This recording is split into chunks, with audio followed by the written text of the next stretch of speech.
Alright, what's going on, guys? Trev back again, here to bring you another video. This one's going to be doing a sort of end-of-year type of video for this one. Let's take a look back at 2017 and give our thoughts on what was the best zombie apocalypse TV series of the year.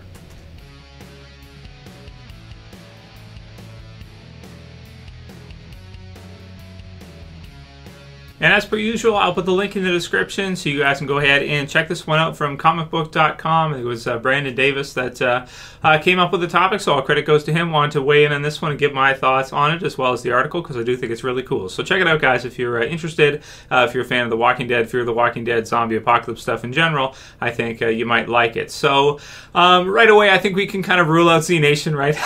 I don't think Z Nation is really going to be involved in this conversation. But, you know, in all fairness, I haven't seen the entire season through of Z Nation this year. I pretty much started it. You know, I checked out the premiere and that, and I usually do reviews for the series, but it just, they did this time skip and it kind of lost me, and I was like, I don't know, man. So I might get caught up in Z Nation. Some people said the finale is really good, but I haven't seen all the way through this recent season of Z Nation, so I'll have to check it out. I have heard it got renewed again for another season, so somehow Z Nation refuses to die. Those zombies keep coming, you know, keep rising again, even after they're shot a couple times or what have you, shot in the head. But between, you know, really the big zombie apocalypse series, of course, AMC's, you know, which I almost will say not their claim to fame, because they had Breaking Bad, they had Mad Men, they've had lots of big series, but I want to say their biggest series of all time, The Walking Dead, and then Fear the Walking Dead, which has been, I don't want to say maybe a successful companion series to it, but it's done okay. You know, it's got its fourth season coming this year. It's you know, got some exciting, interesting things happening for that with Morgan crossing over between the series. So we'll have to see how that goes. And it does look pretty good for this year. So anyway, developing. Very excited for Fear this summer, and we'll see what they have for us in that. So, The Walking Dead versus Fear the Walking Dead really is the idea for this one, and which was the better one between the two. And so, comicbook.com has it as Fear the Walking Dead topped The Walking Dead in 2017. And it says, Fear the Walking Dead improved its quality so much through 2017, it exceeded its sibling series and AMC's original zombie drama, The Walking Dead, for the first time. With The Walking Dead in the midst of adapting the action-packed fan favorite All-Out War story, it is still no match for the masterful, most recent season of Fear the Walking Dead. Fear took advantage of Dave Erickson's final season as showrunner to be the best of the two AMC zombie shows in 2017, and it was an all-around team effort. For that, Fear the Walking Dead deserves to be recognized. So that's kind of fun. So they actually have it as Fear the Walking Dead being the best zombie apocalypse series of this year. So that would be Fear the Walking Dead Season 3 versus, you know, The Walking Dead second half, because The Walking Dead's split, right? You have the second half of Season 7, so the back half of Season 7 and the first half of Season 8. So it's kind of difficult to compare because, you know, Fear the Walking Dead in this, you know, comparison has the advantage of having one full season through the year, whereas The Walking Dead's cut in half with a half and a half, like the half from the prior year ending and then a new half starting. So with regards to the conversation, you know, I would say the advantage would go to the series that gets full through a full season that year, whereas the other one you got to wait until next year to see the back half. Between the two. So Fear the Walking Dead Season 3. So a lot of people, I know a lot of you guys still have not seen Fear the Walking Dead Season 3. You know, it's something that if you have time over this break or maybe during the summertime when The Walking Dead's not on, or maybe until The Walking Dead returns in February, Fear the Walking Dead Season 3 is a great season to watch if you like zombie apocalypse stuff, movies, TV series, comic books, what have you.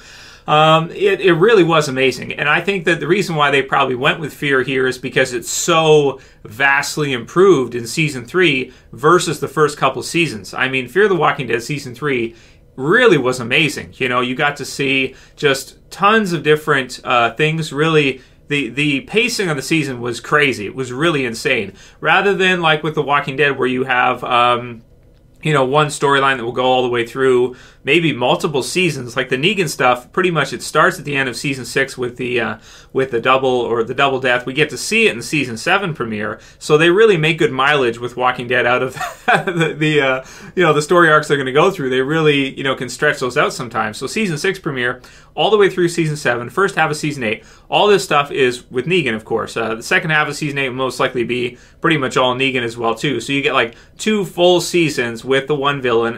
Governor had a season and a half. You could say Shane had 2 seasons, I guess, if you want to count it that way. It depends on, first season was pretty short.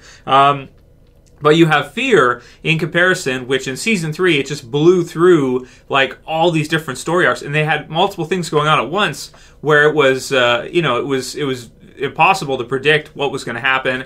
And then also you had some nice twists around the mid-season finale time, where you had a character that seems like an ally, ends up clearly being a villain type character. Questions of who's on the right side. Your protagonists that are really more like antagonists, kind of. So question of like, are we following maybe a Walter White type of lead here, or are we following like a Rick old school kind of good guy, but becomes corrupted by the world type of or has to do what he has to do in order to protect the people he cares about type of character. So Fear was really damn interesting. I mean, the first half was crazy. You bring in this insane villain who's just like super badass, one of the best introductions of villain ever with Walker. You go through the season, things change, mid-season finale's big, second half comes in, and you just, as you go through that season, you have some incredible stuff. You have an incredible episode for Alicia. You have a pretty big finale, an explosive finale, and you just have a lot of, different story arcs kind of all crammed in here with different locations, a lot of different characters, and just an insane pacing as you go on through, versus, if you look at the regular Walking Dead, you really have a storyline with kind of one central villain, and this kind of really stretched out. So I think that the reason why they probably went with Fear as being the best series for zombie apocalypse in 2017 is probably because of the pacing that they set, the amount of things they did, the character deaths and all the craziness, and just really keeping the audience guessing, twists and turns, and not having a mixture of both good and bad on each side. So there's no clear good guy, there's no clear good side, there's no clear bad side. It's more like people, like real people, where sometimes they're good, sometimes they do things they probably shouldn't do, and in a zombie apocalypse that just amplifies it, right? The things they do that are good are really good, they can save someone's life. The things they do that are bad, such as using maybe somehow weaponizing, figuring out a way to make some makeshift anthrax or something, can be really bad. So really crazy stuff. I hear what they're saying with this one. I hear what they're saying, that when they're saying that Fear was better than The Walking Dead this year, based on how good season 3 was compared to season 2. Definitely Fear with season 3 kept us all, I think, on the edge of our seat. Kept us all guessing. It kept us all engaged and entertained, and really not sure of where they're going to go with it right up until the last episode. And that was really exciting. The Walking Dead, on the other hand, of course, had the pretty big season 7 finale where you had the battle between Negan and the others. So some pretty big kind of gunfights. Pretty good twist in there with the Junkyard group and what was going to happen with them. Them kind of seeming like they were on Rick's side, and then they turn on them. Some pretty exciting stuff with kind of almost a second lineup there. Shiva coming in and saving the others. The first half of season 8, they bring Morales back, which is awesome. You have a pretty unexpected character death in the mid-season finale. But the thing I'm seeing between the two, maybe the biggest difference, is actually that if you look at the season 7 finale, because of kind of the spoilers that were up and around with the Junkyard group turning on the others and everything that was going to happen there, Fear has a huge advantage. That Fear, at least spoilers for Fear, are not really that prolific. You don't really hear about, Carl's going to die, he's going to reveal in the mid-season finale, this is going to happen, that's going to happen. For hardcore fans that are online with this stuff and like to, make videos or watch videos or comment, go to message boards, check out comicbook.com, people like us, right? We see this stuff, and I do think it has a huge impact on our viewing experience when you know that, for example, in season 3 of Fear, I won't spoil it because a lot of people haven't seen it, but near the beginning of the season, there's a huge character death, and it was not spoiled for me, and that's pretty rare when I can actually watch an episode. They can kill off like a huge character in the series, and I didn't know. I had no idea they were going to do this, and in terms of my predictions, I was totally wrong. I did not think they were going to do that, and then they did, and the season ended up being amazing anyway. It was crazy. So I think that really that has a huge impact on Walking Dead, at least for me, because I'm here with you guys doing this, and then we watch the episodes and we kind of know what's going to happen anyway. It really does take away from that kind of shock value, the deaths and that kind of stuff. It really changes things. Still though, if you compare the two, I mean, The Walking Dead season 7 second half, you have some good episodes in there, right? You have the finale, which was really good. You have the stuff with Sasha, which I thought was really clever and really well done. You have, all the action back and forth between Negan. First half, lots of gunfights and Ezekiel and all the stuff that was going on there. So, I mean, I think I hear what he's saying with this one. For me personally, I still feel like The Walking Dead was probably the best between the two, but it's so easy to root for Fear, though, because if you look at Fear, I mean, the things they did were so vastly improved. They pulled out some huge character deaths, and, really it's like to say, if that didn't do it to top Walking Dead with Fear Season 3, then probably nothing Fear does is really going to top the original series, right? If that didn't do it. Because the character deaths and everything like that, The Walking Dead, yeah, so I'm kind of torn on this one. I still kind of want to say that I enjoy Walking Dead probably more, but I can clearly see that Fear's season was super impressive compared to the prior, and can understand easily why anybody would say, if they've been watching Fear the first, couple years, and then saw the third season, it was like, wow, what happened here? This is crazy. Fear the Walking Dead just released a better season probably than The Walking Dead Season 7, and just did some crazy stuff here that, a lot of us just did not see coming at all. Super exciting, very, very interesting, and, the drama and everything just fantastic. So I can definitely see where they're going with this one, and I think it's a matter of preference if you watch both series, which, part you preferred over which. First half of Season 8 of Walking Dead, I did enjoy a lot. I know a lot of people, they really didn't like it. They were like, really against all the action, that kind of stuff. That was exactly what I wanted to see, from The Walking Dead for All Out War, first half of All Out War. Of course, the second half, you're going to get the resolution of, the battle between Rick and Negan and kind of the final All Out War battle. So, but we spent a lot more time with these characters. We've been around with these characters for, 8 full years now. So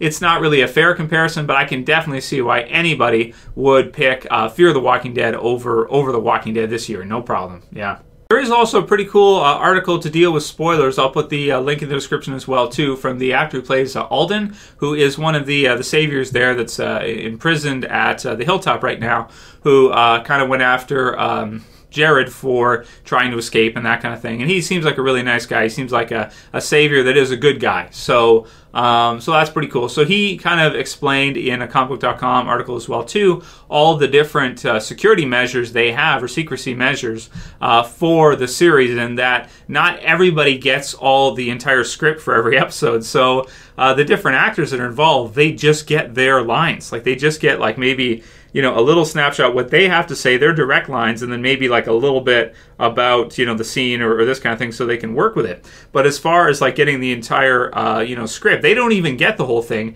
and it's not even in paper form. Apparently, there's an app, like a custom app that they have. You can check this out. You can read it for yourself. A custom app that they have where they're sent basically through this app their particular lines and the particular stuff that their character is going to do, so they can prepare and they can, act those scenes out. But they don't have any kind of overall bigger macro picture of, like what's going to happen maybe at a different location, what the episodes are going to look like, the overall theme of the episodes. It sounds like they just get their kind of parts that they need to know, so it's very kind of need-to-know basis, which is kind of cool to try to prevent that. Now, he talks it up pretty big, but here's the thing that I'm saying. If it's done so well, how come people are still finding out what's going to happen? You know what I mean? Like, how come, if it's all done so well and it's all so locked up, AMC still can't keep it under wraps? Now, there's certain times when they've done pretty good. The Season 7 premiere, they were able to keep that under wraps until, I want to say, maybe a month to 2 months prior to the episode hitting. So where are the leaks coming from for AMC? Will they ever be able to stop spoilers for the Walking Dead original series? is a really good question. You know, really what it comes down to, I would say, is that there has to be somebody, and I don't think it's a technology problem. I think that that app idea is brilliant and the technology is great, but I think that you have a people problem. I think you have a people leak, right? I think you have somebody, you know, who's either involved with the production of the show or editing or something like this. Somebody like that has got to be leaking stuff online, and then it just spreads like wildfire, you know. So that there has to be something like that going on, you know. I'm not sure, but it's something like that. It has to be. So really strange stuff, really crazy stuff. I'm happy to hear that they're trying anyway, and they've got these kind of systems in place. The only thing is they don't really seem to be working, so that's it, right? So, you know, and I think we'll kind of wrap it up there for today, guys. Merry Christmas for sure. Happy holidays to all of you guys. If you celebrate, if you don't, you know, just have a good time off if you're off. So I will still have videos for you guys. I'm still working through, you know, and not the channel. I'm working. I have a job too, guys. You guys know that, right? So I do this, but I also have an overtime, full-time overtime type of job. So I don't get time off for the holidays at all. I still work 5 solid days, Christmas Day, you know, day after Christmas, and, you know, New Year's Day. So that's me. That's what I got going on. So for me, it's just like the regular thing. Yeah, I'll go see the family. I'll do that kind of stuff, you know, probably for a few hours. But then I'm right back to it, man. So that's what it is, right? You know, this is how it is. So Walking Dead versus Fear the Walking Dead, you know, as much as I hate to do it, I'm going to go with Goliath in this one. It feels fun to root for David. And I see where they're going with this one. And if it keeps up, if Season 4 of Fear is like Season 3 was, I can definitely see if Fear can pull ahead here. And it's unbelievable that we're even comparing the two in a serious conversation. Is that not unbelievable? Like, compared to earlier on in the series, like Season 1, Season 2 of Fear, you can't even compare to Season 5 and 6, you know, or, yeah, 5 and 6 or half, and you can't even compare those couple seasons to their corresponding release time seasons for The Walking Dead. It was a 6 and 7, whatever. You guys know what I'm saying. So that'll be it for this video, guys. You know, still going with Walking Dead, going with Goliath, but I understand everybody who loves that slingshot and is going for David. So if you guys like this video, please thumb it up below. You can share, you can favorite, and if you're new and you want to subscribe, you can do so at the bottom. That's it for this video. I'll see you guys again soon for another. As always, this is Trev, and I'm saying peace. I'll see you guys soon. Happy holidays, guys.